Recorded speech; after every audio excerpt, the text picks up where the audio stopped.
चुनाव आयोग के मतदाता पुनरीक्षण पर हंगामा। बिहार विधानसभा में विपक्ष का विरोध प्रदर्शन। विपक्ष का आरोप, मताधिकार छीन रही है मोदी सरकार। तो बिहार विधानसभा में क्राइम को लेकर तो हंगामा किया ही गया। साथ ही आपको बता दें कि मतदाता पुनरीक्षण को लेकर भी विपक्ष ने सरकार को घेरा और साफ तौर पर पोस्टर के जरिए निशाना साधा गया है। तो कुल मिलाकर इन मुद्दों को लेकर बिहार में सियासत गरमाई हुई है। विपक्ष हंगामेदार है। विपक्ष लगातार इन मुद्दों को लेकर सरकार को घेर रही है। और आप देखिए, यहां पर साफ तौर पर कहा जा रहा है कि मताधिकार का भी यहां पर हक छीना जा रहा है। और इसके पहले भी कई बार विपक्ष इस मुद्दे को लेकर सरकार को घेर रही है। और आज सदन के बाहर भी पोस्टर के जरिए विपक्ष ने हंगामा किया और सरकार को घेरा। मतदाता पुनरीक्षण को लेकर यहां पर विपक्ष का आरोप है कि सरकार लोगों का हक छीन रही है।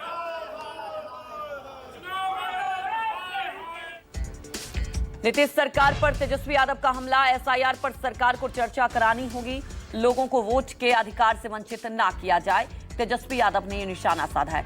तेजस्वी के आरोपों पर सम्राट चौधरी का भी पलटवार आया है। लिस्ट से एक भी सही वोटर का नाम नहीं कटेगा।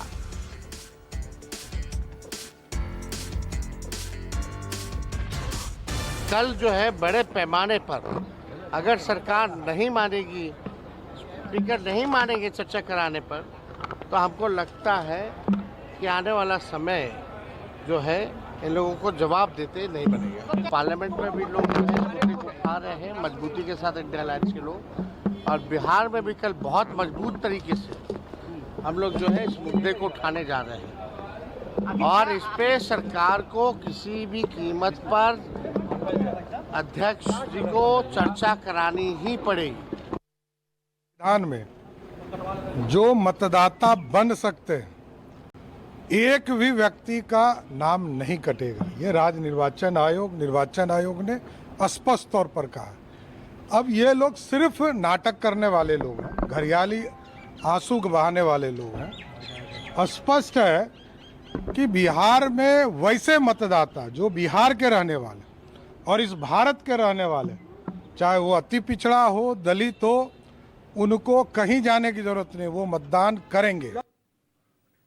हमारे सहयोगी सौरभ हमारे साथ सीधे लाइव जुड़े हुए हैं। सौरभ, देखिए, इन मुद्दों को लेकर लगातार विपक्ष हमलावर है, लेकिन सत्ता पक्ष का कहना है कि सही वोटर का नाम नहीं कटेगा।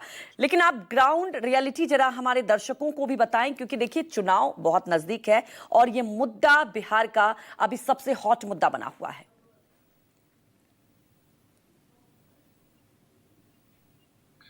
जी बिल्कुल अंजलि, आपने बिल्कुल सही कहा।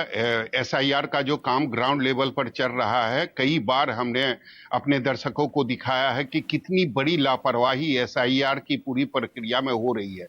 कहीं बीएलओ नहीं जा रहे हैं और कहीं बीएलओ अगर जा भी रहे हैं तो वो फॉर्म लेकर सीधे चले आते हैं, बिना जो वोटर जो होते हैं या मतदाता जो होते हैं उनका बिना वेरिफिकेशन किए, बिना उनका सिग्नेचर लिए वो चले आते हैं और खुद ही सारी प्रक्रिया को पूरा करके वो फॉर्म को अपलोड कर रहे हैं। और शुरुआती में जो निर्वाचन आयोग की तरफ से कहा गया था कि 11 जरूरी दस्तावेज चाहिए, उसके बिना भी कई लाख फॉर्म जमा किए गए हैं। तो निश्चित तौर पर एक बड़ी लापरवाही जो है वह एसआईआर की पूरी प्रक्रिया में साफ तौर पर ग्राउंड लेवल पर दिखाई दे रही है। और इसी मुद्दे को लेकर विपक्ष जो है वह लगातार हमलावर है, क्योंकि विपक्ष को लगता है कि ये 25 दिनों में यह पूरी प्रक्रिया खत्म नहीं की जा सकती है। आनन फानन में इसे निर्वाचन आयोग करवा रही है और इसमें कई जो गलतियां हैं वह जरूर सामने आएगी। और विपक्ष को यह भी डर है कि कहीं जानबूझकर उनके जो वोटर हैं उनका लिस्ट में नाम काटने की साजिश तो नहीं हो रही है। तो लगातार इस मुद्दे को लेकर विपक्ष हमलावर है। और आज चूंकि मानसून सत्र का पहला दिन था, इसीलिए पहले कानून व्यवस्था और उसके बाद एसआईआर को लेकर विपक्ष ने हंगामा किया और विपक्ष ने मांग की कि कल दूसरे दिन, यानी मानसून सत्र के दूसरे दिन, अगर एसआईआर को लेकर चर्चा नहीं होगी तो हम लोग विधानसभा का सत्र चलने नहीं देंगे।